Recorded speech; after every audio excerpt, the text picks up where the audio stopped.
Good evening, everyone. Excited to be here. I am Natalie Chang Wright. I like to call myself a dedicated and committed leader of occupational therapy. I've been in the profession for over 3 decades, and I currently hold a Master's of Business Administration with a concentration in healthcare management.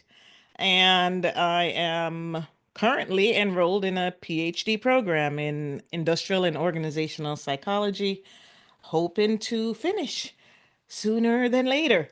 And as some of you know, I think I am a certified occupational therapy assistant.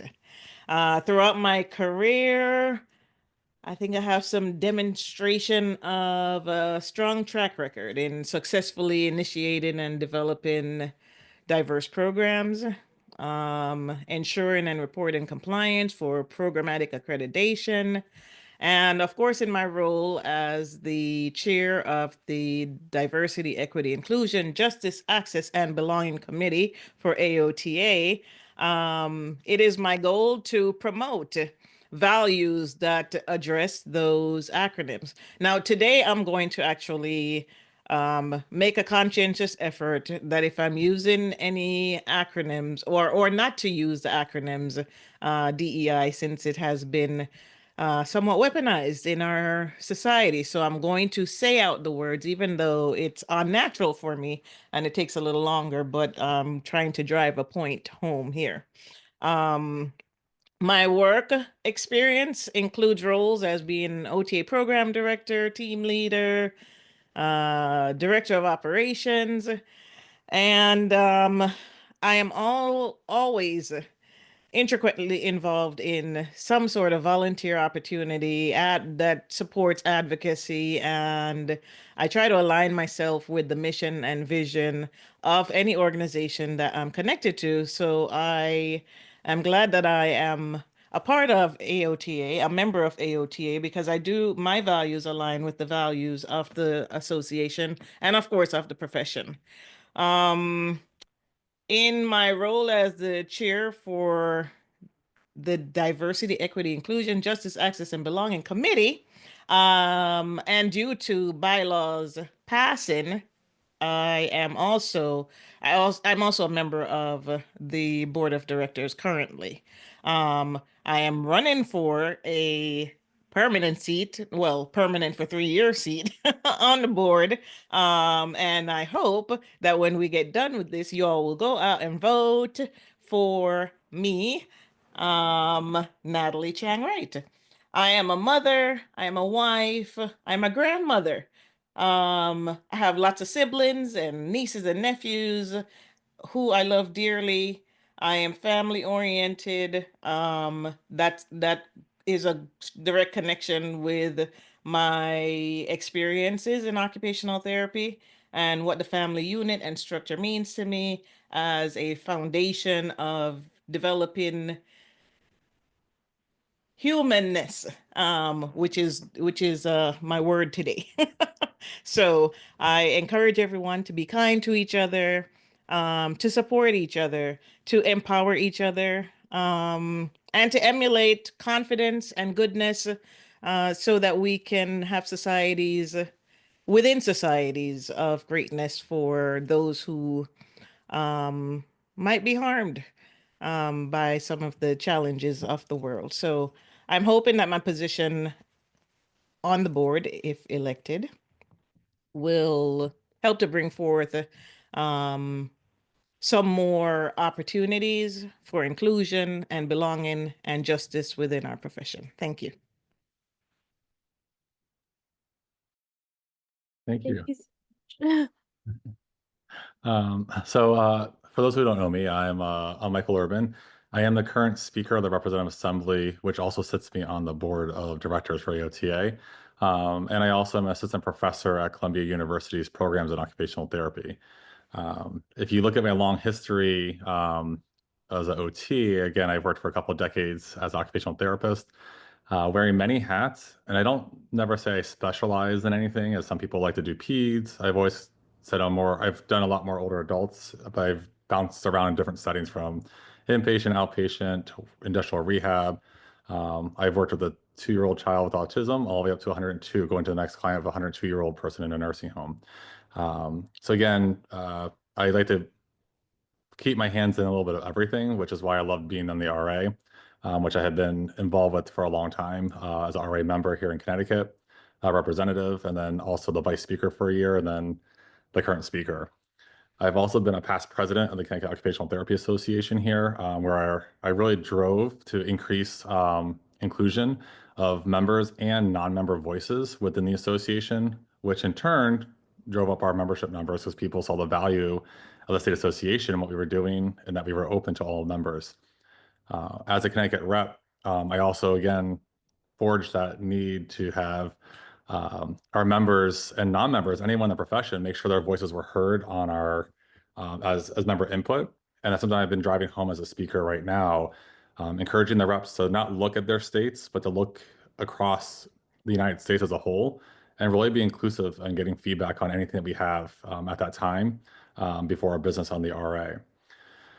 I am a father of 4 kids, all of them adopted here in Connecticut from foster care, had them all since birth, 2 boys and 2 girls. And then for those who know me, I also have, I call it the zoo because we have 4-legged animals, dogs, cats, chickens, fish. And my husband and I just managed to balance it all.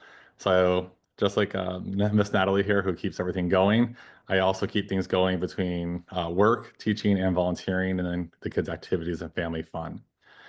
A lot of the things that I've sort of been pushing through the RA at this point in time, and I say pushing because again, I don't like to back down from something if I believe it aligns with our core values of the profession and is the right thing to do. And that has really been I have to thank the RA Leadership Committee for really getting on board with this, making sure that we train all the RA reps in inclusive language, and starting to lay the groundwork for anti-racist pedagogy to be having that lens on all of our official documents going forward. So the anti-racist framework is not there yet, but the inclusive language and everyone required to take DEI training is a requirement when they come on the board. And so therefore we are utilizing right now resources generated by AOTA to keep it in line with what is out there for the profession. But again, I always encourage to make sure that when we are approving documents now that we are looking inclusively at the words and language as it does impact everyone. So again, I'm keeping that very much in the forefront. In the boardroom, again, I have been there with Ms. Chang, who was a guest of the board at the purview of the current president, but now is elected in there with the bylaw changes. And she could probably vouch that I am very passionate when I believe in justice and just being there to be a spokesperson. Something I did when I was the chief of prosthetics for VA Connecticut with my employees and just everything else to making sure, that, I took my managing of a $25 million federal budget very seriously. And I take the same thing when I look at AOTA's finances and I also look at AOTA as a whole, making sure that all voices are heard.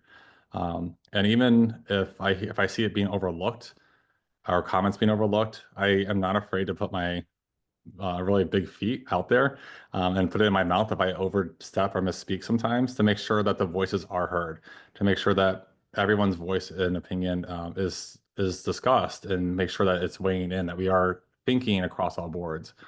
I've been told not to use the word devil's advocate, but when everyone sort of has like the same consensus and looks at those all on the same page, I still make sure that we're asking those questions to contradict what we're thinking of, just to make sure that those viewpoints and we're doing a complete 360 at all discussion points as much as we can. Not to delay or derail anything, but just to make sure that are we doing that deep dive? Is this actually the best thing to go forward? And I know, I have no problem speaking up at that point in time. And at the same time, during those tough challenges that we'll be discussing later tonight, again, I had to thank, Miss Natalie here for sometimes, helping open my doors and eyes even more, along with some other wonderful people on the board and outside the board here at Columbia and other areas of the profession to really help just make sure that I'm constantly learning. So again, looking here as the white male, even though I identify as a gay male with my family, I still realize that there is a lot for all of us to learn and bring to the table. And that's what I hope as I'm running for the secretary of the board of AOTA to keep this passion going, to make sure that the dedication, to make sure that all the lenses, eyes are being looked at, to make sure that we're being financially responsible with members' money. At the same time, while we're also not what I hope, and I've already asked the question of AOTA, that we are not going to be backing down from DEI during this climate. And again, we have to make sure we align to our AOTA profession and core values. So I'll stop there for now. I can keep going for a little bit, but I thank you guys for your time tonight, and hopefully you'll vote for me for secretary. Oh no, please do continue. We will definitely circle back to many of the things you brought up. And I actually personally really appreciated how you spoke about this in terms of like, it felt very like movement oriented, as in like it wasn't like just a response to the escalating political violence. Like I feel like you outlined the need for establishing that framework so that like, you know, racism isn't new, like oppression isn't new. It's definitely escalating, and a rise in awareness to its escalation is happening across the country. But I think I just really appreciate how you are speaking to AOTA's commitment to, you know, not backing down, to creating processes that will underline and uphold these values and making them core values of like what OT will be. And we're really excited to hear from you all both tonight, and to learn how we as students, future practitioners, how we can also contribute to the shaping of that OT profession that we really want to be a part of. So the first question I guess I would love to ask is, what does the AOTA Board of Directors do? So like, what exactly is the Board of Directors for us newbies here? And why is this election so important? And then Natalie, do you want to answer this one? Sure thing. And if I miss something, I'm sure my colleague Mike will fill in the blanks for me. So the AOTA Board of Directors is a governing body which represents the over 200,000 occupational therapy practitioners and learners within our profession. Um, the board exists to benefit the OT community, not just the practitioners and learners, but also the clients and recipients of care, as well as interested and invested parties. The board of director comprises of occupational therapy practitioners, occupational therapists, as well as occupational therapy assistants. Um, the members of the board really are, in my opinion, one of the driving forces behind the strategic direction, advocacy, and visibility of our profession as a whole. We set, I can't say they anymore. I could say we set priorities, oversee the budget, which is a huge responsibility, and ensures that the profession continues to thrive in, what we know, that the healthcare arena is ever changing. Even if we're only just focusing on policies, it's ever changing. The election this year is very important. I think all the elections are important. I've always been civic oriented, even as a young person. And so if there's voting happening, if there's an election happening and I'm qualified to vote, please believe me, I'm voting. Um, there are critical leadership positions, such as the position that Michael is running for as the secretary. There are two board director seats, one which is going to be a seat for an OTA and a seat for an OT. There's a chairpersons for VLDC, commission on continuing competence, ethics, diversity, equity, inclusion, justice, access, belonging chairperson, RA speaker, which is a position that Mike is currently in, and the DEIJAB position, which I'm currently in as well. There's also seats for special interest section, assembly of student delegates, and a host of representatives to the representative assembly at the state level RA positions, which when I counted, there were 29 positions available. And I'm hoping that there's 29 persons who can fill those seats. the individual, when you are elected to the board of directors, it's a 3-year term that we serve.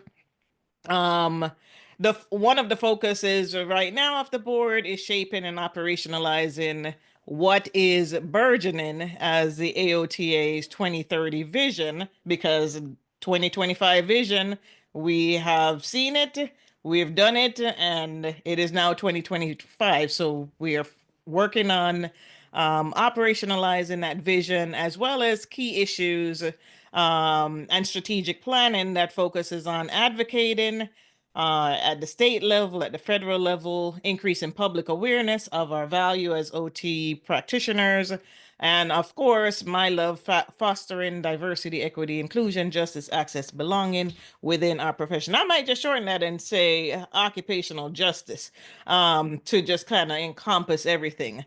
This election, like other elections, are very important. We know the political landscape that we are faced with currently, and we want to elect individuals who not just talk about doing something, but actually have put in the work and will continue to put in the work. They're dedicated. How do you know that? You see them, you hear about them, people talk about them. You can witness, you can identify the works that have been done. Those are the folks that you want to vote for. And sometimes people will say, well, we need to give other people opportunities. And that is absolutely true. So you always want to look at an individual's track record and try to get to know them, even if you reach out to them. If all of our information, and I saw somebody posted in the link to get to know all the candidates. You can reach out to the candidates, because on CommunOT, there's conversations going there, as well as you can reach out to us via email. So if anybody wants to know anything more about me, after this is done, please feel free to reach out to me. I will respond. Might not be in a New York second, but I will respond nonetheless. Thank you. Sounds perfect. Michael, do you have anything you would like to add to the question about, what does the board of directors do and why this election is important? Yeah, so yeah, Natalie covered a lot of what we do and why this election is sort of really important. Again, the board sets those priorities that the AOTA staff will then operationalize. So again, we also set the budget every June at the same time. So as we think about members you want on that board, and the reason I bring up the budget is the economy is shaky. There's a lot at risk. And again, if we don't have if we're not fiscally responsible, we can't be there advocating for the occupational justice. We can't be advocating for the voice to make sure OT is included and not being cut, especially with what's going on within Washington right now, where agencies are literally being torn apart. So yeah, as we think about what's going on at the political climate right now in this country, we have to make sure that we are there at the table, discussing and talking and making sure that people are advocating for our profession to make sure as students, you guys have a future with roles that we're going to get reimbursed for the service that we do, while at the same time, not only keeping us where we are, but pushing those new areas. Pushing, pelvic health was a big area that I helped advocate for after post-obs decision came out.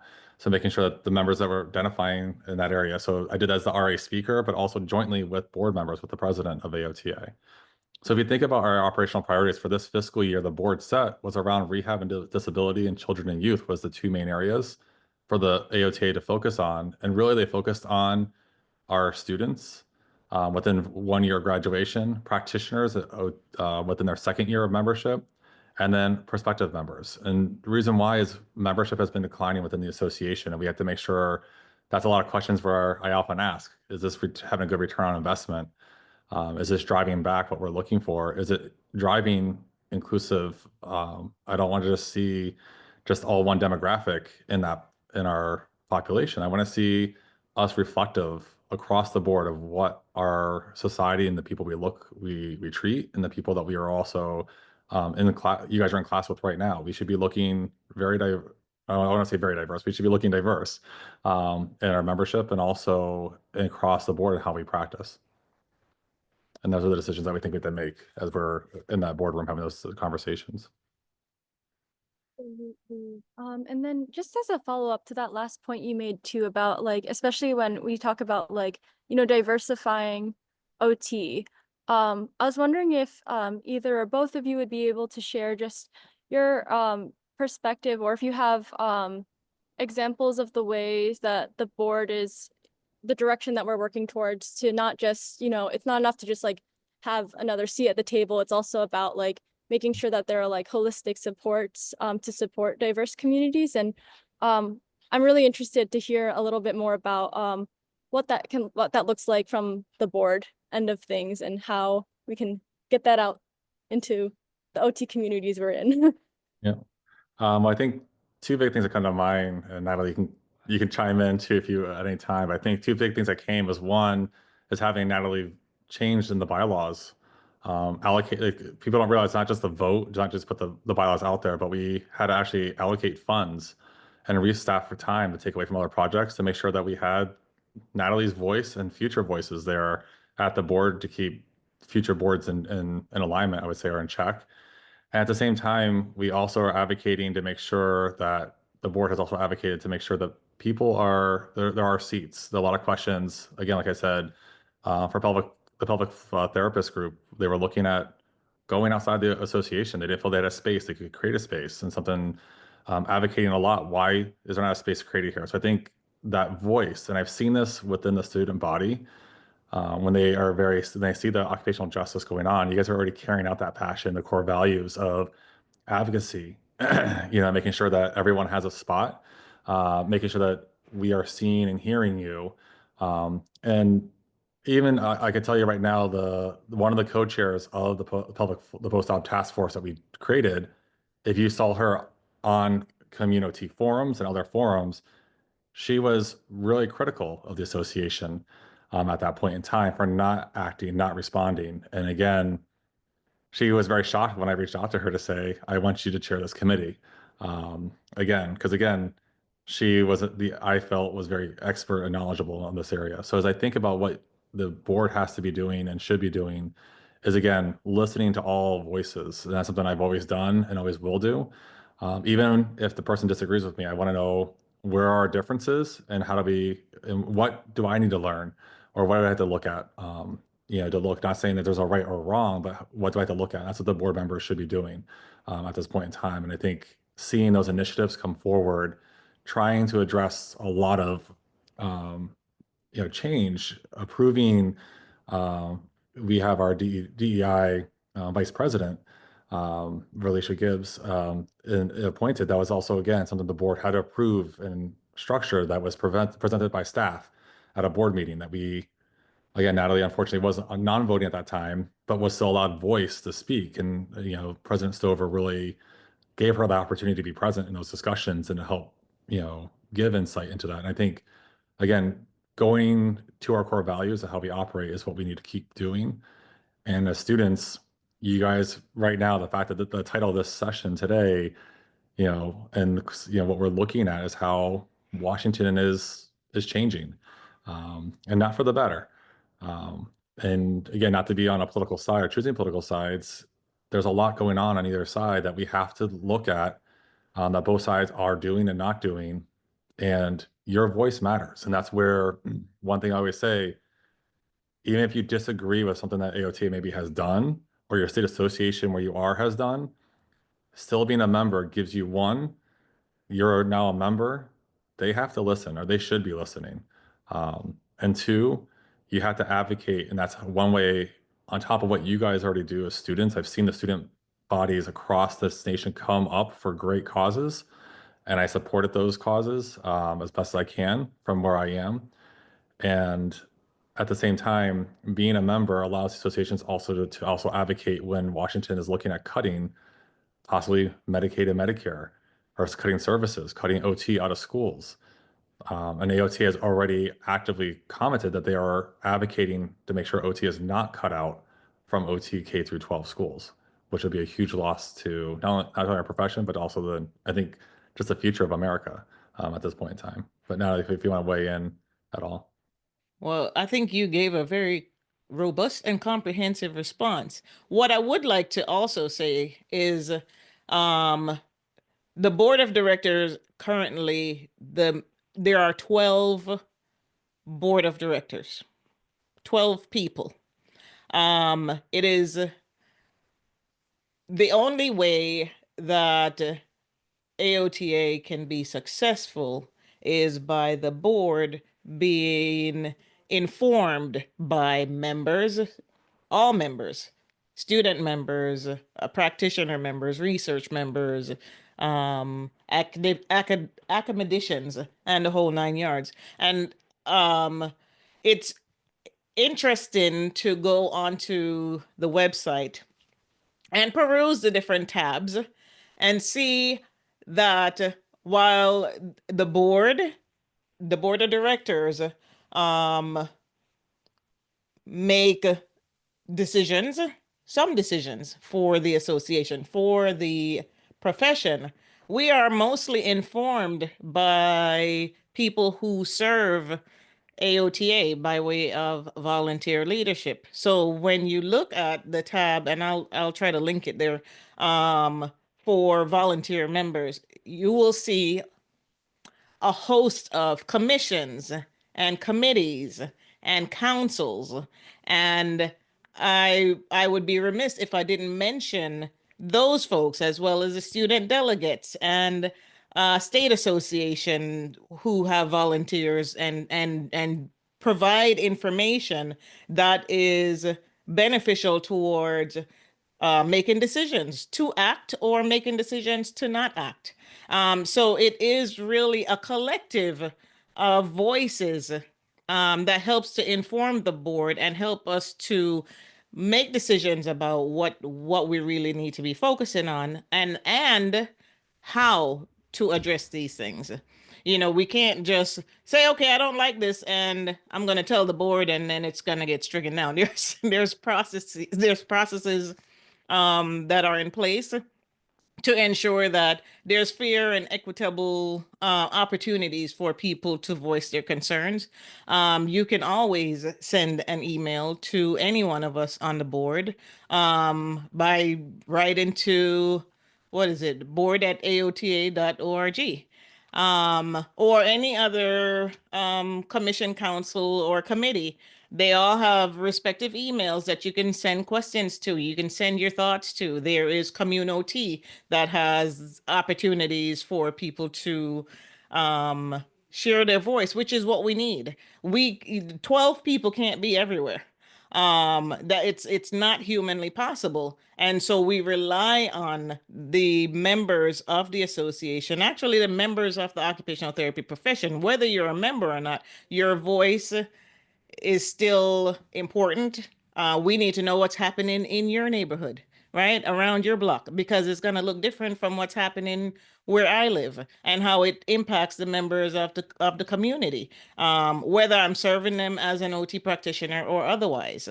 And so, you know, this is the time where we have to, there have been times where there have been disgruntledness and dissension, right, in our profession on a number of issues, even issues that we might think, gosh, everybody should be aligned here, right? Like, as a chairperson for the DEIJAB committee, I feel like everybody should be aligned with the principles of diversity, equity, inclusion, etc. But some people aren't, and I can't force them to be. Sometimes an individual might be interested in just one of the letters, or right, because it touches them in some way. They have lived experiences where it's beneficial to them. So I can't just take my ideology on the table and say, here, do something about it. If I'm the only person who's saying that there needs to be something done about it. So we have to reach out to membership, the members of the OT profession, to help us. And so, you know, people often ask, well, how can I help? Tell us what's going on. That's one of the easiest way to help, is to tell us what is going on. How can AOTA and the board of directors support you in your practice, in your learning, in the communities in which you serve? And just so you, again, I put in the chat the 2025 member feedback for the RA motions, and one of the big documents up before the RA is the Code of Ethics, where our core values have lived, is up there. So I would really encourage everyone to take a look at that, provide your feedback. This is the last week of feedback before the RA goes into discussions to approve that document. So again, just like Natalie said, that's an easy way to get involved where you don't have to worry about anything. You can go in and just leave a comment on the forum and make sure you're providing feedback on that, because that affects your practice going forward. And that's why, again, I think people don't realize my role right now as a speaker is I'm that bridge between the board, the operational side of the association, and then the professional practice side, as the representative assembly does. And so making sure that you're reaching out not only to your RA reps, but also to the board on practice related matters, make sure everyone's informed across the board.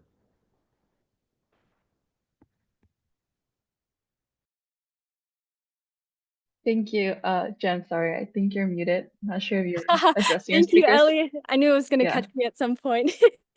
I was just saying thank you so much, Michael and Natalie, for sharing a bit more about just the importance of our voices. I think too often a lot of in conversation with our classmates, other students, practitioners to be, there's this air of collective hopelessness almost, or helplessness. And a lot of times not knowing, like, you know, it's not just like access even, it's also just like sometimes feeling that there's so many different like barriers to being able to make a difference, that sometimes people feel like they need to disengage at certain points.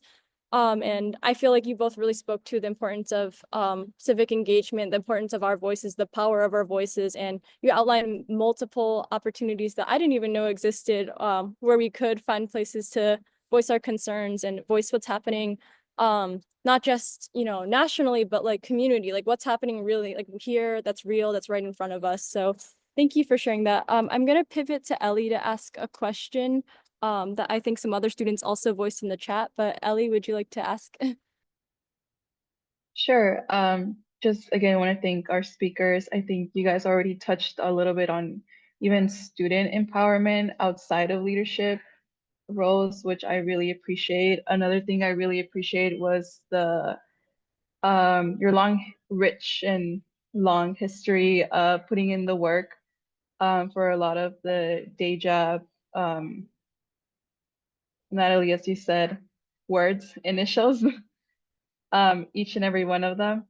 So just hearing about your history and what you've put in already has been, for me, a really nice learning experience, and how many ways you can interact with it, even outside of OT, or like even within the OT profession. So even with this long resume from both of you, I guess I want to switch the gears more into looking into the future. And what is your vision when it comes to responding to these attacks on diversity, equity, inclusion? And what does it mean to advance this and amidst these attacks as a student? I think you guys really touched on it really nicely. I also see this very much as a partnership between me, my peers, my mentors, my professors, my clinical supervisors, and now even board members. It is very much a relationship, and even community members learning from each other, um, understanding each other a little bit more. But yeah, I just really want to get a better idea of what your envisionment is.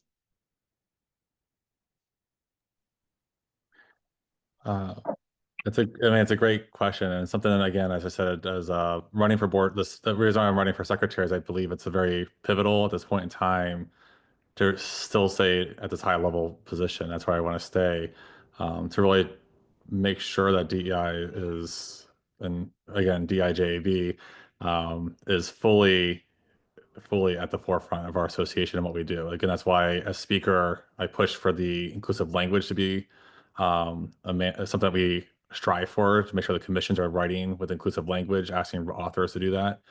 And when I look going forward, right now in the society that we are in, where you see rollbacks, right? DEI rollbacks, we're rolling back. I have asked the CEO are we rolling back? What's our plan? And I asked for it to be discussed at tomorrow night's board meeting, our comments to be addressed, so we can say to members what is AOTA's plan. And I've seen institutions rolling back that have federal dollars or a lot at stake. And at first I was like, Yeah, it's just changing taxonomy, but at the same time, that's giving them a win. And I think it's not looking to do. Our history and when I bring up the core values of occupational therapy, when you see justice, you see altruism, you see freedom in those core values that have been there not since the last 5 years that we revised the document to make it modern times. These have been there. When you heard Dr. Leila Lorenz last year, if you were able to watch, or if you can't, watch her recording when she introduces the first person to win the award. And again, another thing that Natalie, we forgot to mention what we did. We pushed for a new award to recognizing people who are doing this work.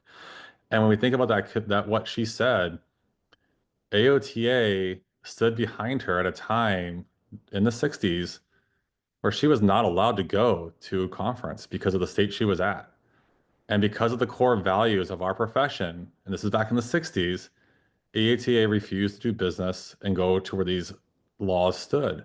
They stood with their values. And again, that resonates with me even to this day that here we are going backwards in time with Washington, D.C. And we need to really be looking forward to have a vision to stand in our truth and make sure that we are advocating and living by those core values. That's at the end of the day, you can say, here's our vision 2030 statement. Here's our vision 3000 statement, whatever you want to say it is going to be. At the end of the day, by the end of the day, the official documents that I oversee, the core values in those documents is really what drives our profession, drives those statements, drives our body of literature, the theories, the frameworks, how we practice, how we operate. And at the end of the day, as I've already told some students already, because they have asked about what do we do if ICE shows up, right? What do we do? And I had to say to them, we don't sit there. I've never seen an occupational profile or occupational therapist ask the question on an evaluation, I'm sorry, are you a US citizen? What's your nationality? We will ask cultural questions about who you are as a person and how you engage culturally in your everyday tasks, but we're not asking about your citizenship. And again, we should not be dragged into those politics. And that's something I think AOTA has to be very strong forward to. We have to align what we're doing back to our core values and how we practice, how we operate, and stand in those truths. And if we stay to those core principles, those values, I believe that all this we can stand and have again the next maybe Miss Natalie Chang Wright comes speaking but not saying what Leila Lorenz had to go through, but saying that AOTA stood behind, that empowered us. And again, I hope that many of the students will feel the same way, that we can empower you just as we can empower our state associations also. As much as we say AOTA, we also need our state associations, and we need all the NDI networks, the Black Caucus, we need all the COTAD chapters, we need everyone to be unified, especially in these next 4 years, to have this fight. I hate to say it that way, but it is a fight, but not to back down from those words, not our core values. And if someone to say we're rolling back, and that will be a discussion, I'm sure at some point the board will have to have that tough conversation. Do we change the acronym DEI? And it's something I think we have to have that conversation. And so right now, I've been, even at Columbia, we've had this conversation. And I've had to say, at first, don't change those words. Don't change those names unless we are forced to, unless we are ordered to or forced to. And that's something I do believe in, I stand by. And again, if you want to talk more about it, I'm happy to talk with anyone. If you're coming to Inspire, even if I don't win, I will still be there advocating for these principles and these core values. I did want to ask the audience, since we have about 15 minutes left, does anyone here have any questions or things that stood out to them from the conversation so far that they'd like to hear more about? Please feel free to drop it in the chat or use the raise your hand feature, and or you can just unmute. They're so small, a small group today. But yeah, if anyone has any questions, we'd love to open it up. If not, I know Ellie and I have quite a bit more.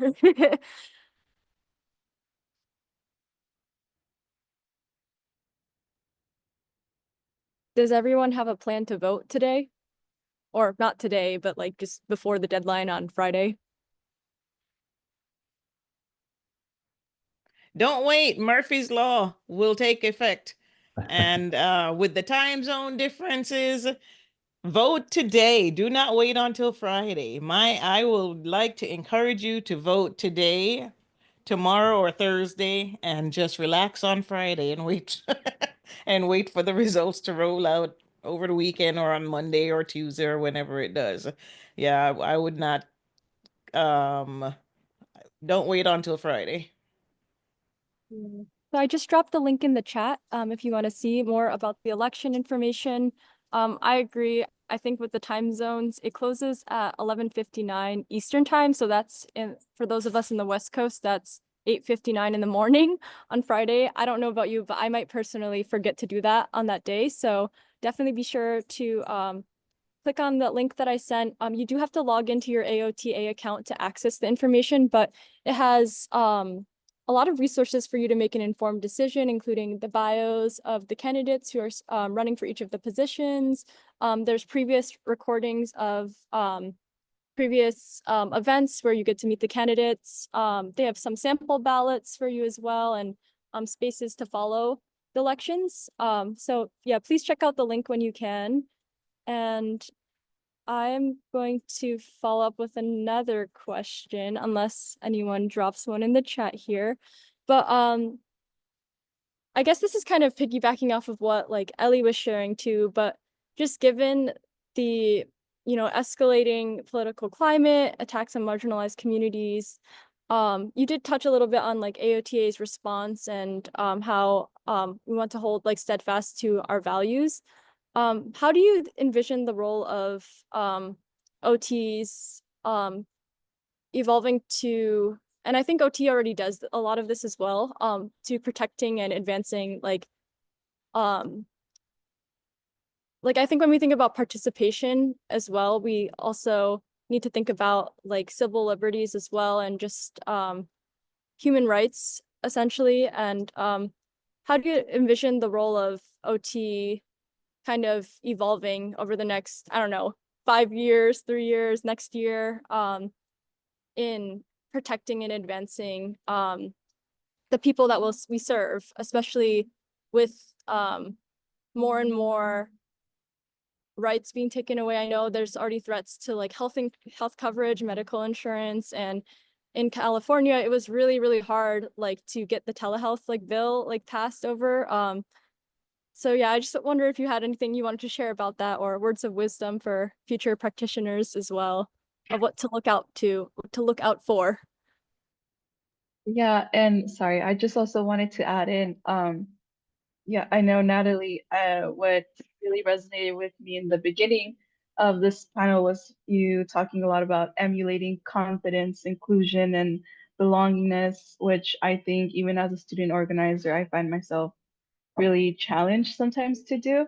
So I'm really even curious as to your own vision of nurturing this very beautiful, I guess, vision tied with Jenn's question. Thank you for asking that. I want to say that confidence is something that we can ingrain in individuals' lives, even if it's not something that they had at the inception. Like some people are fortunate they have, family and friends who support them and empower them and uplift them to gain that confidence. But I even had a conversation today about the importance of doing that for yourself, because sometimes you're in places and spaces where your personal cheerleaders might not be there, and you have to be the one to champion for yourself.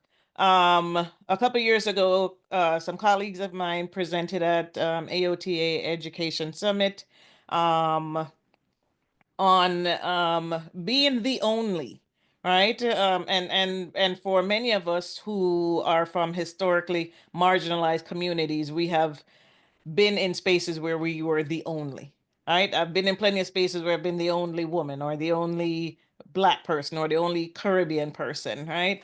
And there is value in if you believe you're the only, in trying to find connection and collaborate and build community with other people. They may not look like you, but they might have similar values. Another way of building confidence is um, using grit. And one of the things we talked about in the Ed Summit was grit. And when I looked up grit as an acronym, it came up with so many things. But I was talking to my husband about it, and he says it means get right in there. And so I use that, right? Grit. You need grit to get right in there so that you're not waiting for change to happen, but believing that when you step up and take action to do something, that you can contribute to the change that you want to see.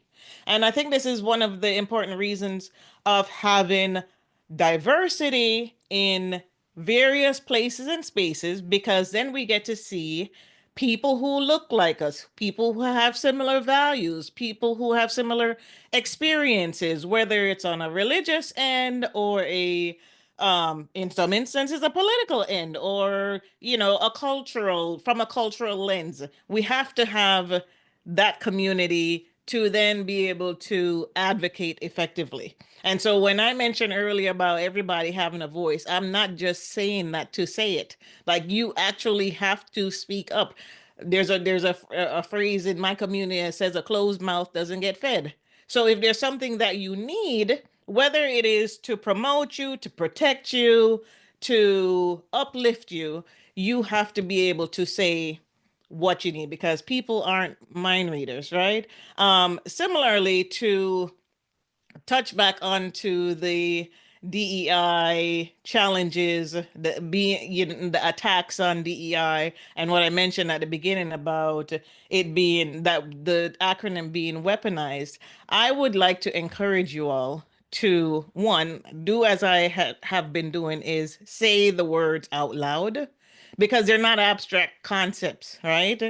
They are commitments to creating environment where everybody has the opportunity to thrive, or should have the opportunity to thrive. That should be our right, not a privilege. If somebody opposes these principles, ask them some questions. Like, what part of this offends you? Is it the idea of equity? Because we want to address systemic barriers where equality alone is not enough? Is it ensuring justice for all people? Or is it making spaces accessible so that individuals with disabilities can navigate their environments with dignity? Are those the things that offend you? You can also ask them what part of the values might actually support someone you care about. Because they might come back and fight against those other questions, but when you make it personal, what part of these values, diversity, equity, inclusion, justice, access, belonging, might actually support you or someone you care about? It could be family who benefits from accessibility measures, or a colleague who thrives from having an inclusive workspace that identifies, recognizes, and celebrates cultural diversity. These principles are not meant to be divisive. They are actually unifying when we don't look at it from an abstract lens. Oftentimes when people oppose these things, it's because there is a lack of understanding, and what we're seeing is a huge amount of fear.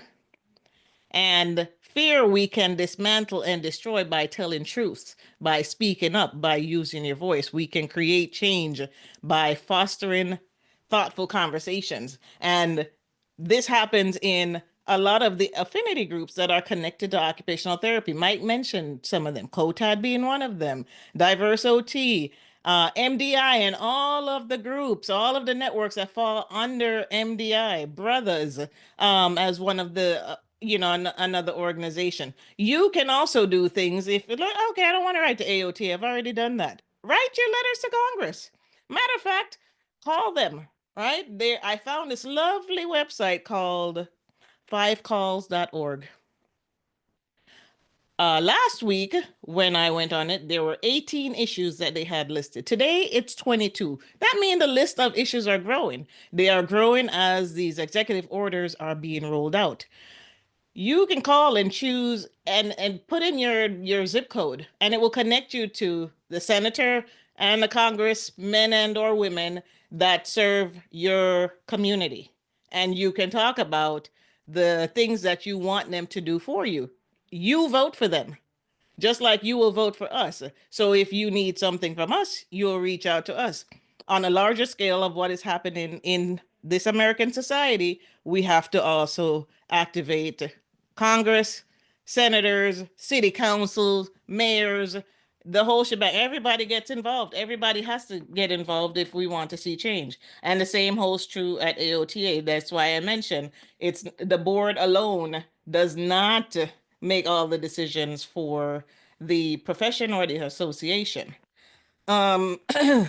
Last thing I'm going to say is some of the things that I would like to see continue, obviously, is the DEI JAB committee staying and growing and continue to contribute to positive change, positive and inclusive change, right? That activates all of our little social and occupational justice juices so that we can continue to provide services to clients, whether they look like us or look like someone else. That is really our primary purpose, right? So we have to accelerate DEI through action. And currently our strategic priorities that I call TAB, transform, advocate, and build, these things connect to it, right? If we accelerate DEI through action, we can increase opportunities for training, for cultural humility,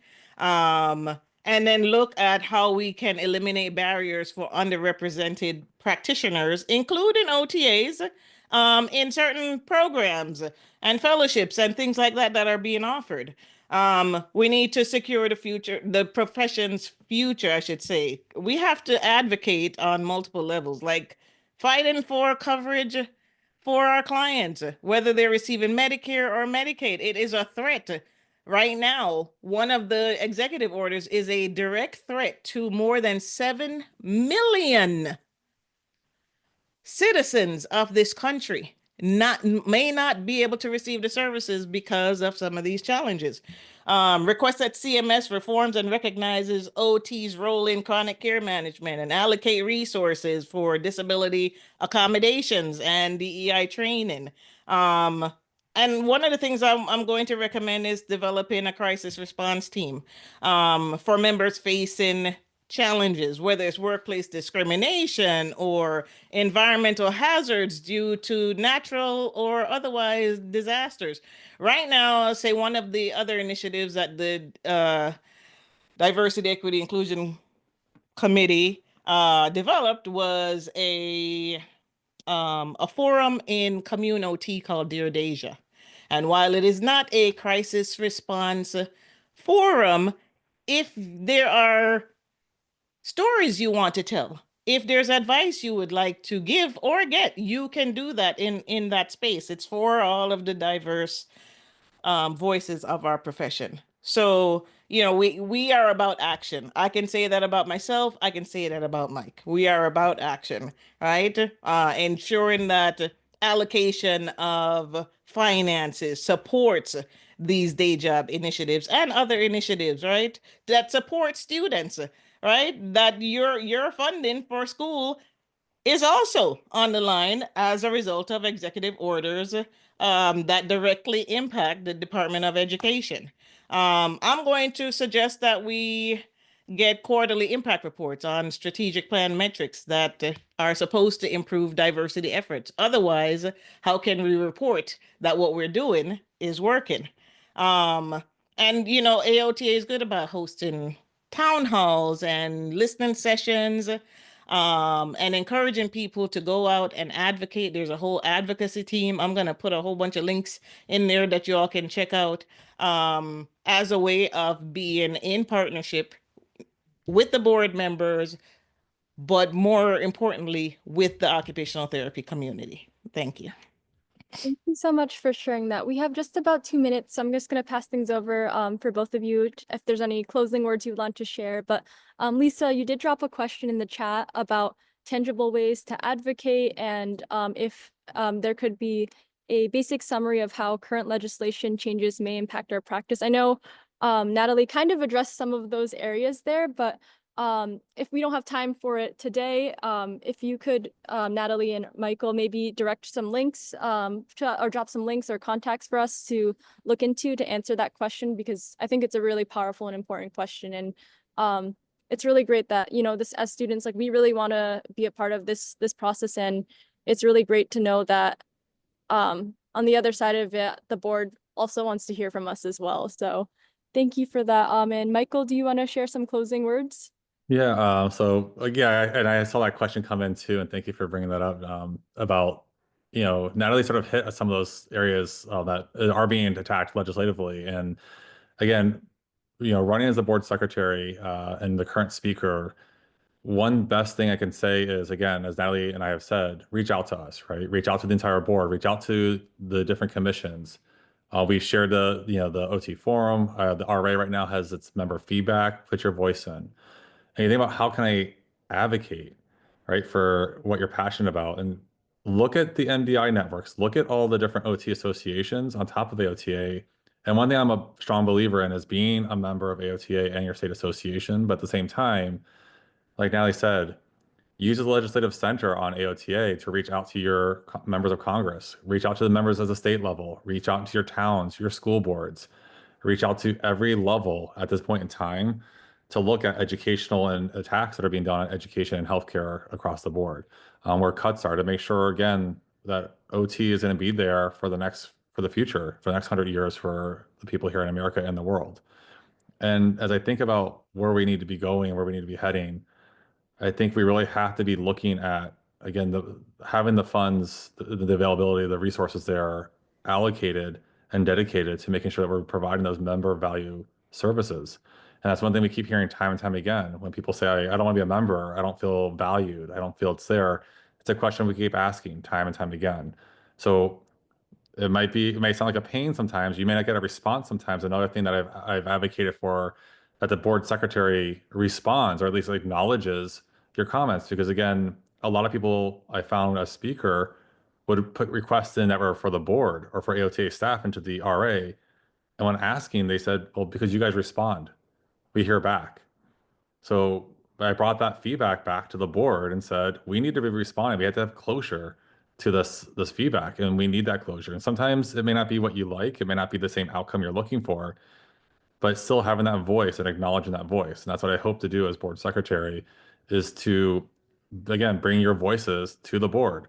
That's one of the roles I believe the board is the secretary is here to do, not just to keep track of minutes and meetings at that point, but also to make sure that we're corresponding back to our members and bring that value back to you, especially on these very high stake issues.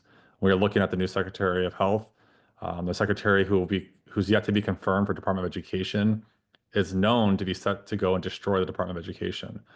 So I think as you ask these questions, what's going on, ask your legislators.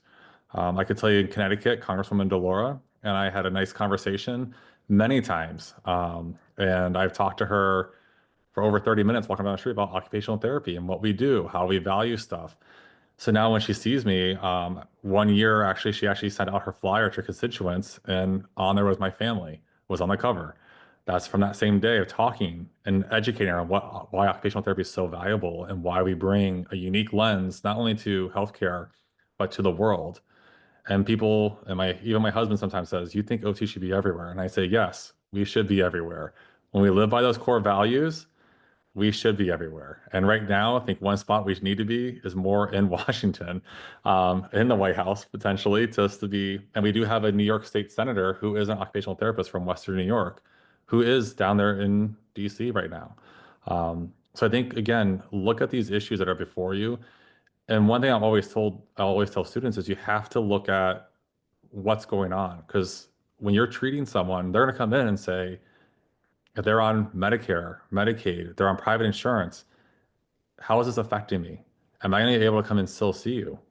What's going to happen? What's going on? If you're like, oh, I don't know, I didn't hear about that.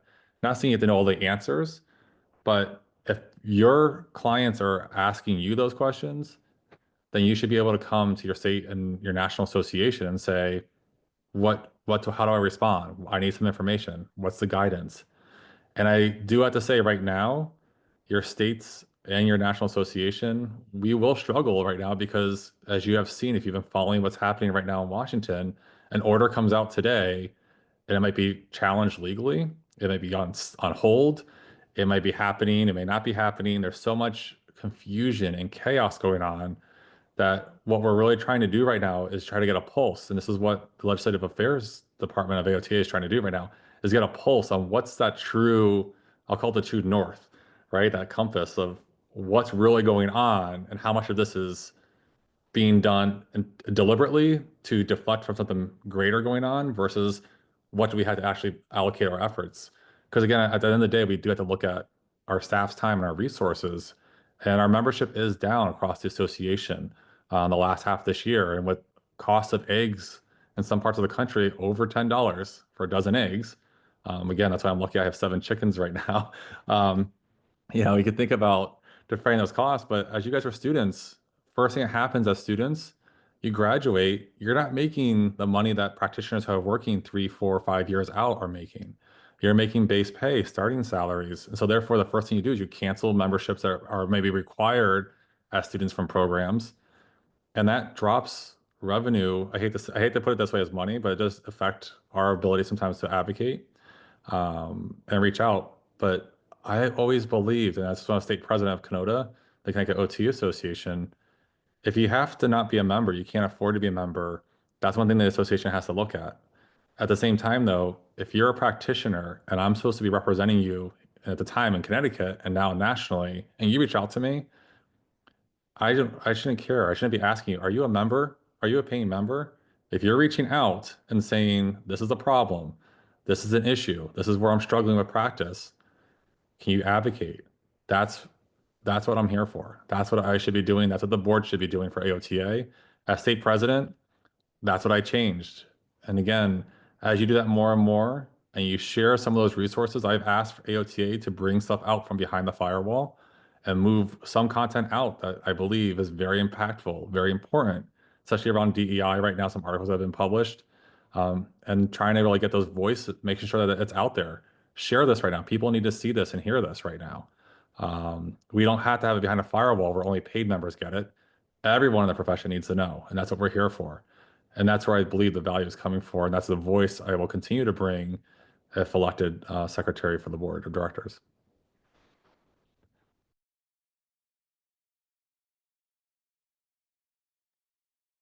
Thank you so much, everyone, for your time. Natalie, thank you so much for dropping all of these incredible resources. I did want to highlight the Momentum Meetup and DEIJAB Committee meeting on Thursday, February 27th. I just registered for it. It was really easy. It took 2 steps. So I just clicked on the link there, but it's focusing on advancing accessibility within so many different key domains and areas as well. So there's a lot of resources in here. Just drop your email in the chat, any attendees, if you would like me to send a copy of the notes your way. I'll also circulate it out at USC Chan and connect with some of the COTAD chapters that did come on today, just so you can share this recording also with your peers. But yeah, does anyone else have any closing words? Just make sure to vote. Yeah, Michael. Yes, vote, vote, vote. Yes, vote. And thank you for inviting us in this space. Hopefully I will be seeing you all, future occupational therapists in leadership, continuing in leadership seats, because you are leaders currently. You don't have to be a practitioner to be a leader. You're already a leader. So I hope to pass the baton to y'all in the future. Yes. Get involved at your state and national level in leadership roles across the board. And thank you.